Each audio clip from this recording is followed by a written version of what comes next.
Hello students, welcome to मिसाल classes. स्वागत है सभी को आपके अपने यूट्यूब चैनल मिसाल क्लासेस में। स्टूडेंट, हम लोगों ने बहुत ही बेहतरीन तरीके से क्लास 12 का हिस्ट्री का चैप्टर 2 के थ्योरी सेक्शन को बहुत बेहतरीन तरीके से हम लोगों ने एप्लीकेशन का माध्यम से ऐप में हम लोगों ने बहुत अच्छी तरह से डिस्कस किए थे और साथ ही साथ हम लोगों ने ऑब्जेक्टिव टाइप के क्वेश्चन को डिस्कस किए थे। उसके बाद हम लोग डिस्कस किए थे वन लाइनर क्वेश्चन को। यानी इस तरह से अगर देखा जाए तो हम लोग कंटिन्यू 3 घंटा का क्लास किए थे, जहां पे हम लोगों ने 2 घंटा थ्योरी लेक्चर को डिस्कस किए थे और 1 घंटा में हम लोगों ने ऑब्जेक्टिव टाइप के क्वेश्चन को देखे थे। याद रखिएगा, एमसीक्यू के टाइप के क्वेश्चन को देखे थे। और आज जो मैं आप लोगों को चैप्टर 2 का बारे में जो बताने वाला हूं वो आपका जिसका नाम है राजा, किसान और जमींदार, यानी किसान, जमींदार और राज्य। इस टॉपिक से रिलेटेड मैं आज लेकर आया हूं short question, very short question, short question, long question. और ये क्लास आज ये जो क्लास है ये दोनों टर्म में चलेगी, क्योंकि YouTube में भी चलेगी और ये क्लास चलेगी एप्लीकेशन पे। और ये हिस्ट्री का लास्ट टॉपिक है जहां पे आप लोग YouTube में मिलेंगे। बाकी जितना भी क्लासेस होगी आप लोग जो पेड कोर्स लिए हैं, जो हमारे एप्लीकेशन का माध्यम से पढ़ रहे हैं, बस सिर्फ और सिर्फ वही बच्चा देख सकते हैं। तो बिल्कुल डिस्टेंट कोई ऐसा कैंडिडेट है जो अभी तक हमारे एप्लीकेशन को डाउनलोड नहीं किए तो प्ले स्टोर में जाएं और मिसाइल क्लासेस के एप्लीकेशन को प्ले स्टोर से डाउनलोड करके क्लास 12 की आर्ट्स की बेहतरीन तैयारी के लिए बिल्कुल डिस्टेंट हमारे एप्लीकेशन के माध्यम से आप स्टडी कर सकते हैं। जहां पे आप लोगों को सबसे पहले कोई भी चैप्टर का, कोई भी सब्जेक्ट का पहला जो कोई भी चैप्टर होगी उसमें सबसे पहले आप लोगों को समझा जाएगा, पूरा चैप्टर को डिक्लेयर किया जाएगा कि इस टॉपिक में, इस चैप्टर में क्या बताया जा रहा है, क्या किसके बारे में पढ़ना है, सब कुछ बताया जाता है। लगभग 2, 3, 4 लेक्चर में थ्योरी सेक्शन को हम लोग देखते हैं। उसके बाद जो हम लोग देखते हैं वो होता है आप लोगों का ऑब्जेक्टिव क्वेश्चन। ठीक है, ऑब्जेक्टिव क्वेश्चन के बाद हम लोग डिस्कस करते हैं क्या, वन लाइनर क्वेश्चन, फिर हम लोग आते हैं सब्जेक्टिव क्वेश्चन। तो हम लोगों ने जो इसका चैप्टर 2 है जिसमें हम लोग ने theory section, objective question, one liner question हम लोगों ने एप्लीकेशन में डिस्कस किए थे। और आज हम लोग डिस्कस करेंगे यूट्यूब प्लस एप्लीकेशन यानी ऐप के माध्यम से लॉन्ग क्वेश्चन, शॉर्ट क्वेश्चन और वेरी शॉर्ट क्वेश्चन को। ठीक है, तो बिल्कुल टेंशन आप लोगों से बस एक ही रिक्वेस्ट है कि जल्दी से आप जो पढ़ रहे हैं उनके लिए बहुत बेनिफिट है। जो अभी तक एडमिशन नहीं करवाए जाएंगे एकदम मिनिमम से मिनिमम फी में। याद रखिएगा, इतना कम फी है, इतना कम फी है कि एक दिन का 2 रुपया पड़ेगा। एक दिन का 2 रुपया आप तो खाकर भी एक दिन में 5-6 रुपया उड़ा देते हैं। बस आपको आपका पैसा कलेक्ट करके पूरे साल भर का आपको फी पे कर देना है और कंटिन्यू आपको क्लास मिलेगा। ठीक है, हमारे एप्लीकेशन में जो पढ़ रहे हैं उनको कंटिन्यू क्लास दिए जाते हैं प्रतिदिन, 7 दिन। ऐसा नहीं कि संडे के दिन आए तो छुट्टी है, संडे के दिन नहीं, संडे के दिन 2 क्लास चलती है। एक क्लास चलती है, एक जिस तरह से क्लास चलते हैं कंटिन्यू उस तरह से क्लास चलती है, और एक टेस्ट सीरीज चलता है। टेस्ट सीरीज में पूरे सप्ताह में हमारे पूरे प्लेटफॉर्म के टीचर ने क्या पढ़ाया है उस टेस्ट सीरीज के माध्यम से हम लोगों को पता चलता है कि स्टूडेंट घर में पढ़ रहे हैं या नहीं। आपके कमेंट से हम लोगों को पता चलता है। तो बस आप लोगों को एक ही रिक्वेस्ट है कि कोई ऐसा बंदा जो हमारे एप्लीकेशन को प्ले स्टोर से डाउनलोड नहीं किए हैं तो जाइए जल्दी से और मिसाइल क्लासेस के एप्लीकेशन को प्ले स्टोर से डाउनलोड करें। क्या करना है आप लोगों को, बस इस एप्लीकेशन को प्ले स्टोर से डाउनलोड करना है। और प्ले स्टोर से डाउनलोड करने के बाद कोई भी दिक्कत ही होगी तो इस नंबर का आप लोग व्हाट्सअप कर सकते हैं, 9122228860। ये आपके नंबर है। ये व्हाट्सअप नंबर के माध्यम से आप जानकारी प्राप्त कर सकते हैं कि हम लोगों को किस तरह से तैयारी करना चाहिए और किस तरह से नहीं। बिल्कुल आप लोग हमारे प्लेटफॉर्म से जुड़े रहें और साथ ही साथ उन्हें भी इनवाइट करें जो क्लास 12 में, क्लास 11 में, क्लास 10 में बेहतरीन तरीके से अंक प्राप्त करना चाहते हैं। क्योंकि आप सभी को पता है जो हमारे एप्लीकेशन के माध्यम से पढ़े थे क्लास 11 में उनका रिजल्ट कितना बेहतर हुआ है। हमारे पूरे टारगेट रहती है कि ऑब्जेक्टिव क्वेश्चन जब भी आपका एग्जाम में आ जाए, जब भी आपका ऑब्जेक्टिव क्वेश्चन एग्जाम में आ जाए तो याद रखिएगा जो 40 मार्क्स का आपका ऑब्जेक्टिव क्वेश्चन पूछा जाएगा उसमें टारगेट रहता है हमारे पूरे टीम की टीचर की, जैसे 40 में से 40 क्वेश्चन आए, जैसे 39 ना आए। यानी हमारे पूरे टारगेट रहती है कि 40 में से 40 मार्क्स लाएं। तो इसके लिए आपको क्या करना पड़ेगा, कंटिन्यू आप लोगों को हमारे प्लेटफॉर्म से जुड़े रहना होगा। और साथ ही साथ थ्योरी जब भी लेक्चर बताएंगे, थ्योरी लेक्चर में जो इंपॉर्टेंट सेंटेंस में जब हम लोग का टीचर अंडरलाइन करते हैं ना, उस अंडरलाइन को अपने कॉपी पे नोट डाउन करेंगे। थ्योरी लेक्चर को अगर समझ आते हैं ऑब्जेक्टिव सब्जेक्टिव चुटकी में कर सकते हैं। ठीक है, तो मैं उम्मीद करता हूं कि आप लोग बेहतरीन तरीके से होंगे और आप लोग चाहते हैं कि हम लोगों को भी इस बार 40 में से 40, क्योंकि क्लास 11 में आपका जो सिलेबस थी ना वो सिलेबस काफ़ी लॉन्ग थी और यहाँ पे आप लोगों को शॉर्ट सिलेबस कर दिया गया है। इस टॉपिक से ऑब्जेक्टिव, इस टॉपिक से सब्जेक्टिव। इस सब्जेक्ट में आप लोगों को दो टर्म एग्जाम लिया जाएगा, टर्म 1 में ऑब्जेक्टिव, टर्म 2 में सब्जेक्टिव। तो टर्म 1 में मान लेते हिस्ट्री है, हिस्ट्री में से आप लोगों को 15 टॉपिक पढ़ना है, तो 15 टॉपिक में 7 टॉपिक होगी जहाँ पे आप लोगों को पूछा जाएगा MCQ। क्या पूछा जाएगा? MCQ। और 8 टॉपिक होगी, 8 टॉपिक जहां पे आप लोगों को पूछा जाएगा सब्जेक्टिव क्वेश्चन। क्या पूछा जाएगा? Subjective question. तो बिल्कुल स्टूडेंट 8 टॉपिक्स इतना बेहतरीन तरीके से डिस्कस करेंगे, या हम लोग पूरे हिस्ट्री से पूरा इतना बेहतरीन तरीके से डिस्कस करेंगे ऑब्जेक्टिव टाइप के कि जैसे एक भी क्वेश्चन यहां से ना छूटे। ठीक है, बस हम लोग का टारगेट है कि इस बार किसी भी तरह से 90+ मार्क्स लाना है। क्या लाना है इस बार? 90+% जैसे मार्क्स आए उसके लिए हमारे टेक्निकल टीम दिन और रात मेहनत कर रहे हैं। तो चलिए स्टूडेंट हम लोग क्वेश्चन को स्टार्ट करते हैं और सबसे पहले हम लोग देखेंगे short question. Very short question को हम लोग बाद में देखेंगे, सबसे पहले हम लोग डिस्कस करेंगे वो होगी आप लोग का शॉर्ट क्वेश्चन। क्या होगी? तो सबसे पहले हम लोग जो डिस्कस करेंगे वो होगी शॉर्ट क्वेश्चन। बिल्कुल आप लोग जुड़े रहें, लाइव क्लासेस वाले जुड़े रहें। हाँ, क्वेश्चन दिख रहा है ना अच्छे से? चलिए आप लोग क्वेश्चन को देखिए और कमेंट अभी फिलहाल ना करें, मैं आप लोगों को समझाता हूं जो चीज़ वो आप लोग गौर करके आप लोग ध्यान दें और अच्छी तरह से समझने की कोशिश करें। ठीक है, हम लोगों ने अगर थ्योरी सेक्शन आप देखे होंगे, आप लोग जो बंदा हमारे एप्लीकेशन के माध्यम से पढ़े, मैं सिर्फ उन लोगों को बताने वाला हूं कि जो बंदा आप लोग थ्योरी सेक्शन को देखे हैं, थ्योरी सेक्शन देखने के बाद अगर यहां से कोई क्वेश्चन छूट जाए या ऐसा समझ में नहीं आए तो जो नंबर दिए गए हैं आप लोगों का टेक्निकल टीम के जो नंबर दिए हैं उस नंबर पर आप लोग जल्दी से कॉन्टैक्ट करें। ठीक है, तो सबसे पहले हम लोग शॉर्ट क्वेश्चन में देखते हैं और पहला ही जो क्वेश्चन थे वो है आपका महाजनपद से आप क्या समझते हैं। अब मैंने आप लोगों को बताया था सबसे पहले कि महाजनपद कितनी थी, तो महाजनपद थी 16 महाजनपद का जो उल्लेख है वो कहाँ पे क्या गया है? तो अंगुरतर निकाय में हम लोग डिस्कस किए थे। तो कहा गया कि महाजनपद से आप क्या समझते हैं। महाजनपद मैंने आपको बताया था ये 2 टर्म से मिलकर बनती है, एक जनपद, याद रखिएगा, एक जनपद होती है, एक होता है महाजनपद। मैं आप लोगों को ये बताया था कि जनपद किसे कहते हैं और महाजनपद किसे कहते हैं। तो जनपद हम लोग कहते थे किसको? तो याद रखिएगा, जनपद हम लोग बोलते थे जिला को और महाजनपद हम लोग बोलते थे राज्य को। याद रखिएगा, आज हम लोग जिसको हम लोग राज्य बोलते हैं ना कि झारखंड एक राज्य है, उस समय जब मगध की स्थापना हो रहा था, जहां पे हम लोग मौर्य काल के बारे में डिस्कस किए थे, वहां पे महाजनपद कहा जाता था राज्य को और जिला को कहा जाता था जनपद। तोहनी बुझल पा रही ना बतवा? बस ऐसा ही प्रश्न नहीं तो तोहनी के पेपर में तोहनी है तो मैं इतना बेहतरीन तरीके से लिख भी तो एक भी क्वेश्चन तोहनी जब ऑब्जेक्टिव क्वेश्चन के करल बाद जब तोहनी सब्जेक्टिव क्वेश्चन लिखबी ना तो तोहनी के सिर्फ स्टेप चेक कर तो कि तोहनी एटा लिखल पारली ना नहीं। ये जो जनपद है ओकर मानते हैं ओकरा बुझल पारल ही नहीं, जो टीचर जो बुझल खोजोई ओकरा तो बुझल पारल ही नहीं। तो जहाँ पे जनपद लिखबी तोहनी एक तरफ ब्रैकेट करके तू खाली यहाँ पे जिला लिख देबी। की लिख देबी? यहाँ जिला। तो तोहनी के लग तो मास्टरवा के लग दो कि लड़का बहुत अच्छा पढ़ोले। ठीक है, तो तोहनी ऐसा अच्छा तरह से लिखबी तो तोहनी का मार्क्स बड़े बेहतरीन तरीके से इतो। तो हमने के जो पहला क्वेश्चन है ना वो पहला क्वेश्चन में कहा है कि महाजनपद से तोहनी की समझ है, तोहनी जो की बुझाई जो महाजनपद है वो की बुझाई। हमने देखते हैं एक और उत्तर की बेहते उत्तर लिखते हैं कि उत्तर वैदिक काल में जिस क्षेत्रीय राज्य के उदय की प्रक्रिया आरंभ हुई थी वह 6ठी सदी ईसा पूर्व तक आते आते बड़े राज्यों में बदल गई। उन्हीं प्रभुत्व संपन्न राज्य को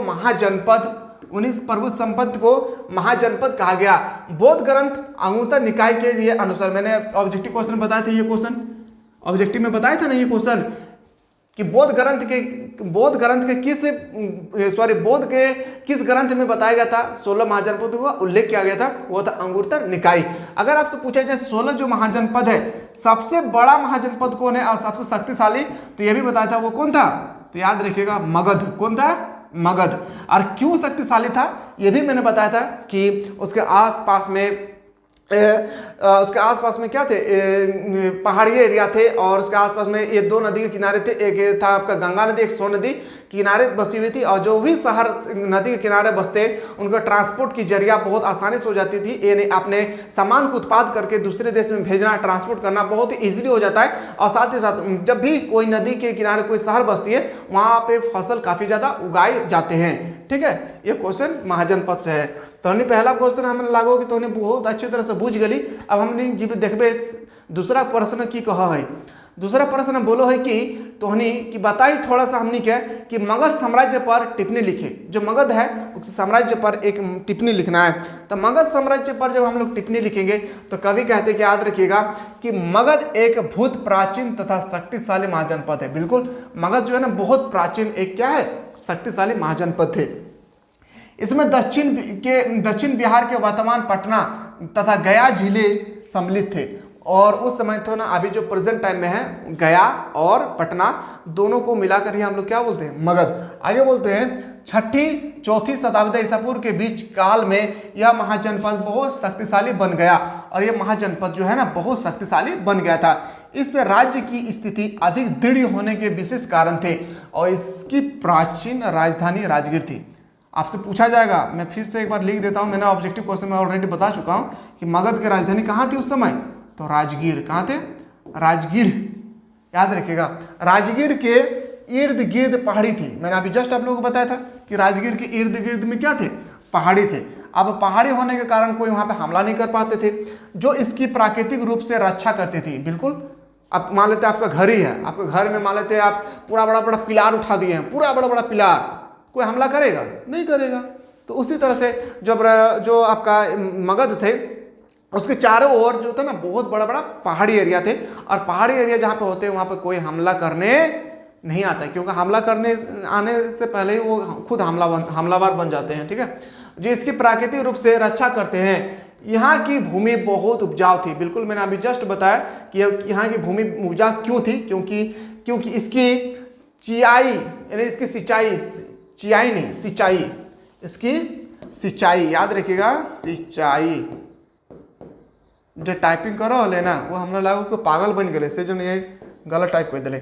सिंचाई गंगा तथा सोन नदी के पानी से होती थी तथा इसमें बहुत अच्छी फसल उगते थे। मैंने अभी जस्ट आप लोगों को बताया था कि वहाँ पे शक्तिशाली होने का कारण क्या था कि नदी, कोई भी शहर अगर नदी के किनारे बस जाते हैं ना तो फसल इजीली से उगा सकते हैं, क्योंकि वो पानी को सिंचाई कर सकते हैं। गंगा और सोन नदी में नौकाओं द्वारा यातायात की सुविधा भी मगध की समृद्धि का कारण थी। मैंने अभी जस्ट बताया था आप लोगों को कि नदी के किनारे बसने से कोई भी शहर का प्रॉफिट, दूसरा प्रॉफिट ये होता है कि अपने एरिया का माल, अपने जो भी चीज़ उत्पादन किए हैं, कोई भी जैसे चाय हो, कोई भी स्टील कंपनी, कुछ भी आप फैक्ट्री वगैरह कुछ भी बनाएं तो उसको दूसरा राज्य, दूसरा देश ट्रांसपोर्ट आप बिजली से कर सकते हैं। क्यों, क्योंकि आप क्या है, आपका नौकायान हो, जहाज हो, आप इसकी आपका शहर के सामने ही है, आप कभी भी इसको ट्रांसपोर्ट कर सकते हैं। तो हम लोगों ने देख लिए कि मगध साम्राज्य पर कितने बेहतरीन तरीके से टिप्पणी लिखा गया है। और जो एप्लीकेशन का माध्यम से पढ़ रहे हैं उनको लिखने की कोई आवश्यकता नहीं है। आप क्लास जैसे एंड होगी ना उसके नीचे आप लोगों को पीडीएफ दिया जाएगा। ठीक है, उसके लिए आप लोग बेफिक्र रहें। अशोक धाम से आप क्या समझते हैं, ये क्वेश्चन हमेशा पूछे जाते हैं 3 मार्क्स का, याद रखिएगा। अशोक धाम से आप क्या समझते हैं। अब मैंने आप लोगों को बताया था कि अशोक ने एक कलिंग युद्ध किया था। कलिंग कहाँ था बताइए जल्दी, कलिंग कहाँ था रे, कलिंग था उड़ीसा में। कलिंग कहाँ था, उड़ीसा में।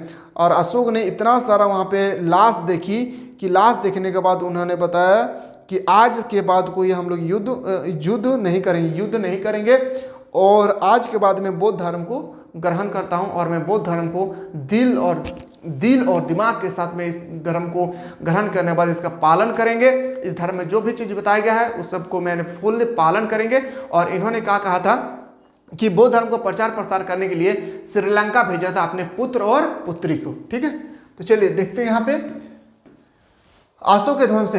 अशोक ने अपनी प्रजा के नेतृत्व उत्थान के लिए कुछ सिद्धांत बनाए। इस सिद्धांत को अशोक का धर्म कहा जाता है।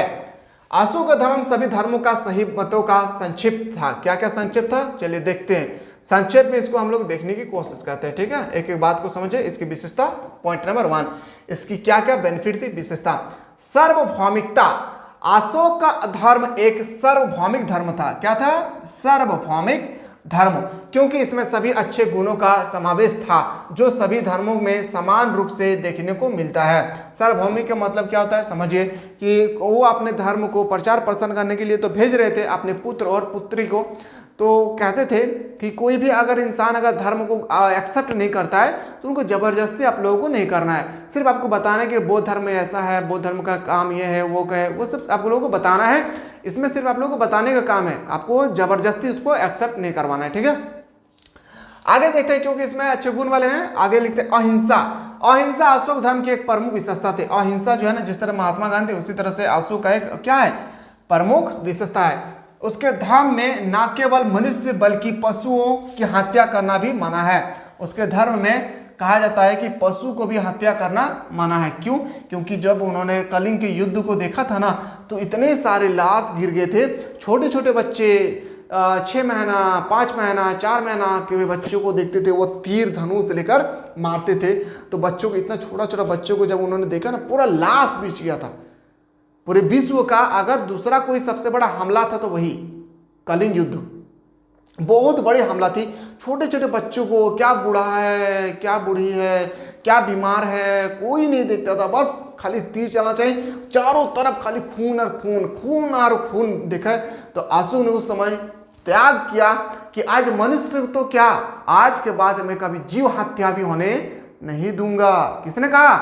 अशोक ने। तो नहीं बुझा ही ना बतवा, बस तोनी ऐसा ही पूछते जाओ। और तोनी एकदम अच्छा से नोट्स बनाई और परीक्षा में अच्छा मार्क्स लाकर तोनी के मामा पापा जो पढ़ा है ना तोनी के, बस तोनी दिखा दी कि बार हमने 90% मार्क्स ले बे कौन भी तरीके से। तोनी के खातिर हमनी के एपुआ में कंटिन्यू क्लास चलो है। तो कौन है ऐसा तोनी अगर बच्चा ही जो अभी तक हमनी के एपुआ अभी डाउनलोड नहीं करल है प्ले स्टोर से, तो प्ले स्टोर जाइए और प्ले स्टोर से डाउनलोड करिए अच्छा से, ठीक है। तो उन्हें डाउनलोड की करल बते, तो उन्हें डाउनलोड करबी missile classes, MISSIL missile classes. तो उन्हें डाउनलोड करबी और 399 टका है ना, तो उन्हें पूरे साल भर के ऑल सब्जेक्ट, तो उन्हें के आर्ट्स में जितना सब्जेक्ट हो सब सब्जेक्ट इसमें हर टाइम पढ़ाई जाओ, जहाँ तो उन्हें के सिर्फ और सिर्फ 399 टका तो उन्हें के दिया लगे। तो ठीक हो, बाकी तोहनी के कंटिन्यू क्लास दिए जाओ। 7 दिन तोहनी के खातिर हमारे पूरे टेक्निकल टीम, हमारे पूरे जितना प्लेटफॉर्म के टीचर है सब तोहनी के खातिर बहुत दिन रात मेहनत करो, ताकि तोहनी के अच्छा से पढ़ाई के तोहनी के अच्छा मार्क्स जैसे तोहनी लाई, ठीक है। तो हम लोग डिस्कस कर रहे थे यहाँ पे तोहनी, अच्छा हम खोटा बोल पा रहे हैं ना, एक बार तोहनी के भाषा हम बोलो है ना अच्छा से, तो आप लोग कमेंट करें कि मेरा भाषा आप लोग ठीक लग रहा है या नहीं, तो गुस्सा बन जा रहेगा। लिखा है सहानुता अशोक के धर्म की दूसरी प्रमुख विशेषता थी, वह सभी धर्मों का आदर करता था और कहते थे कि मैं बौद्ध धर्म तो बोल रहा हूँ कि बौद्ध धर्म ऐसा है, मैं अपने धर्म को प्रचार प्रसार करने के लिए विदेश भेज रहा हूँ। लेकिन ऐसा नहीं है कि आप जो धर्म को मानते हैं, आप तो जैन धर्म को मानते हैं, आप पारसी धर्म को मानते हैं, आप ईसाई धर्म को मानते हैं, आप मुस्लिम धर्म को मानते हैं, आप हिंदू धर्म को मानते हैं, आप जो भी धर्म को मानते हैं, मैं आप लोगों के धर्म को कभी खराब नहीं कहूंगा। किसने कहा? अशोक जी ने। कहता है कि नैतिकता और दूसरे धर्म को मुझे आदर करना चाहिए, ये सभी व्यक्ति को कह रहा है अशोक। अशोक के धर्म की सबसे बड़ी विशेषता उसकी नैतिकता का पाया जाना। उसकी नैतिकता क्या थी? पाया जाना, ठीक है। ये था अशोक धर्म। याद रखिएगा, इस टॉपिक से रिलेटेड आपको एग्जाम में 4 मार्क्स का क्वेश्चन पूछा जाएगा। कभी 4 मार्क्स का पूछा जाता है तो कभी 5 मार्क्स का, ठीक है। तो बिल्कुल आप लोग इस टॉपिक को आंखें बंद करके आप लोगों को देख लेना है। अशोक धर्म के विशेष विषय में आप क्या जानते हैं? अब अशोक धर्म जो थे इसके विषय में आप लोग क्या जानते हैं? आप लोगों को जब मैंने इतना बेहतरीन तरीके से जब बताया था आप लोगों को कि अशोक धर्म के बारे में, जब मैंने आप लोगों को इतना बेहतरीन तरीके से कंटेंट प्रोवाइड किए थे, मैंने आपको बताया था अशोक के बारे में, तो ठीक मैं आज क्वेश्चन लेकर आया हूँ आप लोगों के लिए कि अशोक धर्म के विषय में आप लोग क्या जानते हैं। अशोक ने अपनी जनता के नैतिक उत्थान के लिए लोगों के सामने कुछ नैतिक नियम रखते हैं। इन्हीं नियमों को अशोक धर्म कहा जाता है। धर्म के प्रमुख सिद्धांत क्या क्या सिद्धांत है? तो पहला सिद्धांत क्या? तो ध्यान दीजिएगा, पहला इसको डिलीट कर देते हैं और इसको ऊपर उठा देते हैं ताकि सही से आप लोगों को देखिए। थोड़ा सा बड़ा भी कर देता हूँ ताकि आप लोगों को अच्छा से समझ में आए, ठीक है। हाँ, यहाँ पे ध्यान दीजिएगा, कमेंट नहीं करेंगे आप लोग, ठीक है। अभी ध्यान से देखिए, पढ़िए स्टेप। अशोक का मुख्य सिद्धांत था बड़ों का आदर करना। उनका मुख्य सिद्धांत था बड़ों का आदर करना। उसके अनुसार शिष्यों को अपने गुरुजनों का मान करना चाहिए। सभी को ऋषियों, ब्राह्मणों तथा वृद्धों पुरुषों का आदर करना चाहिए। उनका मानना था किनको अशोक को माना था कि बूढ़ा हो या छोटा हो या बच्चा हो, सबको आदर करना चाहिए और अपने गुरु को बेहतरीन तरीके से मानना चाहिए। आगे लिखते हैं, अशोक जी कहते हैं कि इस धर्म के अनुसार बड़े को परिवार के सदस्य, संबंधित सेवकों, निर्धनों तथा दासों के साथ अच्छा और नम्र व्यवहार करना चाहिए। अशोक कहते हैं कि जब जो भी आपका फैमिली हो, उसका जो भी हेड मेंबर हो, उनको बेहतरीन तरीके से उसको आदर और सम्मान करना चाहिए। पॉइंट नंबर 3, प्रत्येक मनुष्य को अपने बुरे कर्मों का फल अपने अगले जन्म में भुगतान करना पड़ता है। बिल्कुल सही बात, ये भगवान की देन है बाबू। तो एकदम अच्छा काम कर भी, तो कोई गलत उलत काम कर भी, तो एक बात तो याद रखबी अशोक के, अशोक जो कहा है ना, कहा है कि अशोक कि प्रत्येक मनुष्य जो है ना, अपन जो बुरा कर्म करो है ना, यहाँ तो पूरा मजा से कोकरू के सामान देखे हमने लालची बन जाई, कोकरू के देखो ही चोरी कर ले है, कोकरू के कोई नौकरी पावो हो कोना घरा में, तो हमने की देखो अरे ओकर लड़का नौकरी पाई गलो, ओकर देख के हम जलो है। तो याद रखबी तोहनी एक बतवा कि अशोक जो कहा है ना, इटा महाभारत लिखा लिखे, याद रखबी तोहनी ये महाभारत कहे गए, और महाभारत के साथ साथ गीता में भी बताए गए कि प्रत्येक मनुष्य को जो बुरे कर्म कर रहे हैं, ये कर्म एक दिन ना एक दिन आप लोगों को भोगना पड़ेगा। आगे लिखते हैं, मनुष्य ने हमेशा अच्छे कर्म करना चाहिए। मनुष्य को हमेशा क्या करना चाहिए? कर्म करना चाहिए।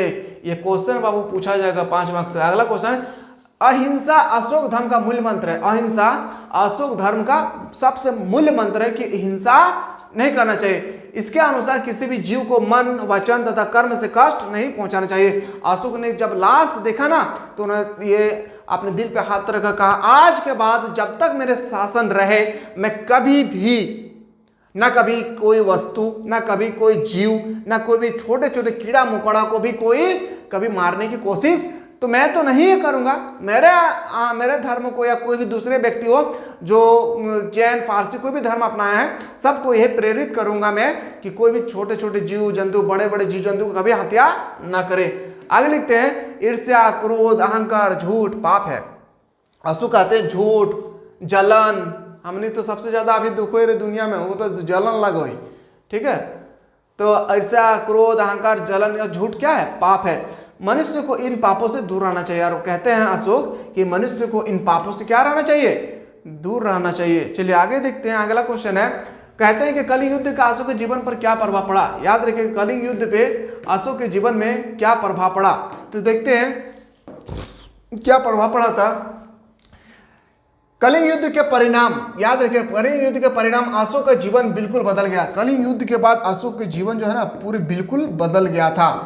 उसके जीवन में आए कुछ महत्वपूर्ण परिवर्तन आए थे। जब कलिंग युद्ध हुआ था, कलिंग युद्ध के बाद जब उन्होंने इतना लाशें देखी, इतना लाश देखे कि देखने के बाद उसकी पूरे जिंदगी की, जीवन साथी सब कुछ बदल गया।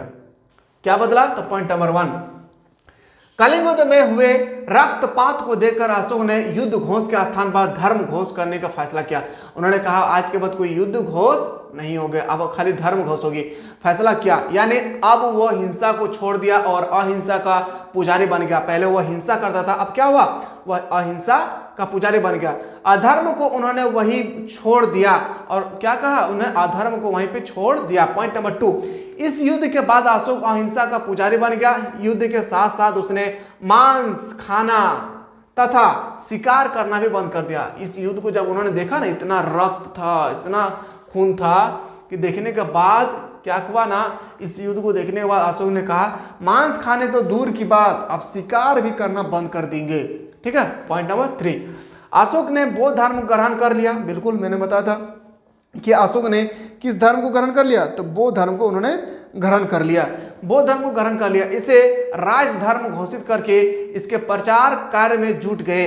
अशोक प्रजा के देखभाल करने वाला बन गया और उन्होंने संबंधित अनेक कार्य किए और उन्होंने बहुत अच्छे अच्छे काम किए, जैसे लोगों के प्रति, लोगों के लिए कुआं बनाना, लोगों को चापाकल प्रोवाइड करना, लोगों को अच्छे आवास देना। ये किसका काम था?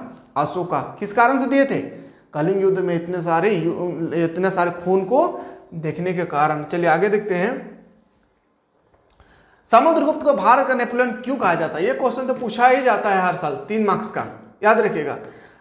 क्या कह रहा है क्वेश्चन में? कहा है कि समुद्रगुप्त को भारत का नेपोलियन काहे कहा जाए। अगर काहे कहल जाए तो याद रखबी तो नहीं कि अगर की खातिर कहो हम बता लिए कि अशोक जो है ना, सॉरी समुद्रगुप्त पूरे भारत पूरे विश्व का नेपोलियन कहा जाता है, नेपोलियन कहा जाता है। कहाँ नेपोलियन कहा जाता है, तो ध्यान से देखिएगा। भारत का नेपोलियन समुद्रगुप्त को कहा जाता है क्योंकि समुद्रगुप्त ने मगध राज्य को शक्तिशाली बनाया तथा छोटे छोटे राज्यों को जीत कर देश में राजनीतिक एकता की स्थापना की। समुद्रगुप्त को महान सैनिक सफलता के कारण डॉक्टर वी.एन. स्मिथ ने उसे भारत का नेपोलियन कहा। किसने कहा था, तो याद रखिएगा, डॉक्टर वी.एन. स्मिथ ने उसे भारत का नेपोलियन कहा। और नेपोलियन ही क्यों, नेपोलियन ने लगभग सारे यूरोप को जीत लिया था और समुद्रगुप्त ने भी सारे भारत को जीत लिया था। जब नेपोलियन है ना, नेपोलियन यूरोप के रहने वाले थे, उन्होंने पूरे यूरोप को जीत लिए थे। ठीक उसी तरह से जो समुद्रगुप्त है, समुद्रगुप्त ने भी पूरे भारत को जीत लिए थे, इसलिए भारत उसकी तुलना समुद्रगुप्त की तुलना नेपोलियन से किया जाता था। भारत में कोई शासक उसकी सत्ता को चुनौती देने वाला नहीं था और भारत में कोई भी शासक नहीं था जिसके उसकी चुनौती देता था। ठीक है, अगला जो क्वेश्चन है आपके सामने, ये क्वेश्चन थोड़ा सा मैं बता दूं क्योंकि ये क्वेश्चन वन लाइनर में पूछा जाता है। मेगास्थनीज कौन था, मेगास्थनीज यूनानी राजदूत था जो चंद्रगुप्त मौर्य के दरबार में आया था। याद रखेगा, ये क्वेश्चन वन लाइनर क्वेश्चन में बहुत बार पूछा गया है ये क्वेश्चन कि जो मेगास्थनीज है वह किसके दरबार में आया था, तो चंद्रगुप्त मौर्य के दरबार में।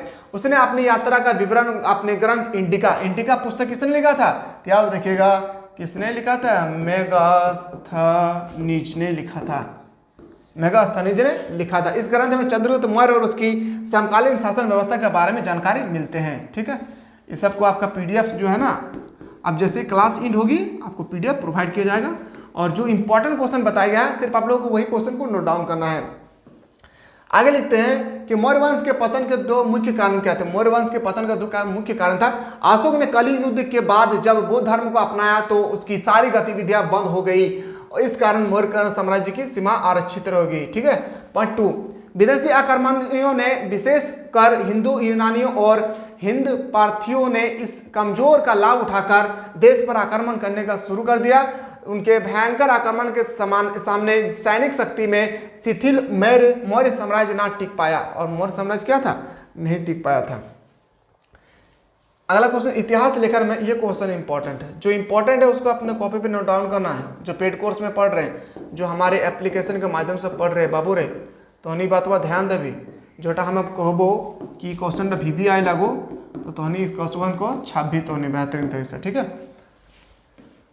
अगला देखते हैं। और आप लोग का जो ये है, आप लोग का जो हिंदी है, हिंदी में चैप्टर 3 जो हम लोग अभी डिस्कस किए थे ना, चैप्टर 3 का आप लोग का पीडीएफ अपलोड कर दिया गया है। चैप्टर 3 में जो पीडीएफ अपलोड किया गया, ऑब्जेक्टिव सब्जेक्टिव, ऑब्जेक्टिव में आंसर भी क्लिक किया गया है, आंसर भी बताया गया है। आप लोगों को आप पीडीएफ के माध्यम से पढ़ सकते हैं। अगर आप लिखेंगे तो और बेहतर होगा, अगर नहीं लिखेंगे तो आंसर को आपको देखना नहीं कहीं, चारों ऑप्शन में से एक आंसर जो होगा उसमें स्टार सिंबल लगाया गया है। ठीक है, इतिहास के लेखन में अभिलेख का महत्वपूर्ण योगदान रहा। इतिहास के लेखन में सबसे महत्वपूर्ण जो अभिलेख है वो क्या है, अभिलेख का महत्वपूर्ण योगदान रहा। प्राचीन काल में राजाओं के समय जो घटना घटती थी राजा उन्हें अभिलेख में लिख देते थे। अब उस समय तो कॉपी कलम नहीं था ना, तो उस समय क्या करता था, उस समय राजाओं का जो भी इंपॉर्टेंट घटती थी कोई भी घटना, उसको कहाँ पे लिखा जाता था, तो याद रखिएगा उसको लिखा जाता था अभिलेख में। कहाँ पे, अभिलेख में। अभिलेख लिखवाने की शुरुआत अशोक ने की थी। अभिलेख लिखवाने की शुरुआत अशोक जी ने किया था। जब हम अभिलेख का अध्ययन करते हैं तो हमें प्राचीन काल के इतिहास के बारे में पता चलता है। इस प्रकार हम कह सकते हैं कि इतिहास लेखन में अभिलेख का महत्वपूर्ण योगदान रहा। ये क्वेश्चन 3 मार्क्स का आएगा बाबू, नोट डाउन करेंगे कॉपी पे। ठीक है, अगला प्रश्न पे आते हैं कि चंद्रगुप्त मौर्य की उपलब्धियां को समझाइए। जो चंद्रगुप्त मौर्य है इसकी उपलब्धियां को समझाइए। ठीक है, ये क्वेश्चन आप लोग देख लीजिएगा, पीडीएफ में आप लोगों को प्रोवाइड किए जाएंगे। और जो है लॉन्ग क्वेश्चन, ये क्वेश्चन आप लोगों को देखना बहुत जरूरी है कि कलिंग युद्ध के बाद अशोक पर क्या प्रभाव पड़ा। कलिंग युद्ध के बाद जो है ना, लॉन्ग क्वेश्चन में ये क्वेश्चन जब भी पूछा जाता है, याद रखिएगा ये क्वेश्चन हमेशा पूछा जाता है 5 मार्क्स का। तो ये क्वेश्चन मैं आप लोगों को बता रहा हूँ, बाकी आप लोगों को कॉपी ऊपर नोट डाउन करना है। कलिंग युद्ध के बाद अशोक के जीवन में निम्नलिखित प्रभाव पड़ा। क्या, पहला पॉइंट नंबर 1, कलिंग युद्ध के बाद अशोक ने कसम खाई कि आज के बाद मैं कभी शस्त्र नहीं उठाऊंगा। कलिंग युद्ध जैसे ही हुआ था, इतना लाश से देखी थी अशोक ने, उन्होंने वादा किया था खुद से कि आज के बाद मैं कभी भी शस्त्र नहीं उठाऊंगा, हथियार नहीं उठाऊंगा। पॉइंट नंबर 2, कलिंग युद्ध के बाद अशोक ने अपना धर्म परिवर्तन किया, जो बौद्ध धर्म को अपनाया एवं उन्होंने बौद्ध धर्म को अपनाया और उन्होंने बौद्ध धर्म को अपनाया था। पॉइंट नंबर 3, अशोक कलिंग युद्ध के बाद इतना ज्यादा बदल गया कि उन्होंने पूरी उम्र लोगों की सेवा एवं बौद्ध धर्म के प्रचार प्रसार में लग गया। लोगों कलिंग युद्ध के बाद अशोक की जिंदगी इतना बदल गई कि लोगों के जीवन को सुखी बनाने और अपने धर्म को प्रचार प्रसार करने के लिए लग गए थे। पॉइंट नंबर 4, इस धर्म के बाद अशोक अहिंसा का पुजारी बन गया और इस युद्ध के बाद जो है ना अशोक जो है क्या बन गए, अपने अहिंसा का पुजारी बन गए थे। आगे लिखते हैं अशोक कहते हैं क्या, याद रखिएगा अगला जो क्वेश्चन है, मौर्य वंश के राजाओं की जीवनी एवं उपलब्धियां को लिखे। ये आप लोगों को पीडीएफ में प्रोवाइड किए जाएंगे, या इसको भी आप लोगों को नोट डाउन कर लेना है। आगे जो लिखता है यहाँ पे, कहाँ चल गया,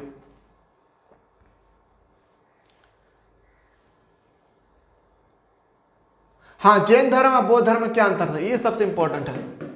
जैन धर्म और बौद्ध धर्म में क्या क्या अंतर है, तो चलिए सबसे पहले देखिए जैन धर्म और बौद्ध धर्म में क्या क्या अंतर है। तो प्रचार संगठन में अंतर, बौद्ध धर्म के प्रचार के लिए जो संगठन बनाया गया वह जैन धर्म के संगठन से कई अधिक अच्छा थी। यानी बौद्ध धर्म के जो प्रचार का संगठन बनाया गया था जैन धर्म से काफी ज्यादा अच्छा थी। मठों में रहने वाले बौद्ध भिक्षुओं का काम सुव्यवस्थित था, वे प्राय एक स्थान से दूसरे स्थान को घुमा करते थे। ये जो क्वेश्चन है ना, ये क्वेश्चन आप लोगों को अपने कॉपी पे याद रखें, कहाँ पे, कॉपी पे आप लोगों को ये क्वेश्चन को लिख लेना है, ठीक है। टाइम हो चुका है, अभी क्लास 11 का भी क्लास चलेगी, इसलिए आप लोगों को आप लोग जल्दी से इसमें क्या करना है, आप लोगों को इसको आप लोग कॉपी पे लिख लेना, प्रोवाइड किया गया है आप लोगों को, ठीक है। तो चलिए दोस्तों हम लोग कल मिलते हैं, तब तक के लिए आप लोग स्वस्थ रहे, मस्त रहे और व्यस्त रहे।